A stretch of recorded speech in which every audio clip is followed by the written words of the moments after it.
ಹುಮನಾಬಾದ್ ಎಲ್ಲೆಡೆ ಹೋಳಿ ಸಂಭ್ರಮ. ಮಾಜಿ ಸಚಿವರೊಂದಿಗೆ ಬಣ್ಣಗಳಲ್ಲಿ ಮಿಂದೆದ್ದ ಯುವಕರು.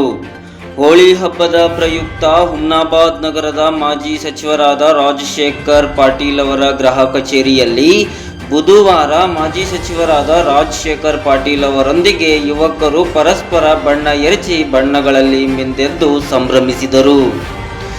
ಮಾಜಿ ಸಚಿವರ ಗೃಹ ಕಚೇರಿಯ ಆವರಣದಲ್ಲಿ ಪರಸ್ಪರ ಬಣ್ಣ ಎರಚಿಕೊಂಡು ಸಂಭ್ರಮಿಸಿದ ಯುವಕರು ಮಾಜಿ ಸಚಿವರ ಜೊತೆಗೂಡಿ ತಮಟೆ ವಾದ್ಯಗಳಿಗೆ ಕುಣಿದು ಕುಪ್ಪಳಿಸಿ ಸಂಭ್ರಮಿಸಿದರು.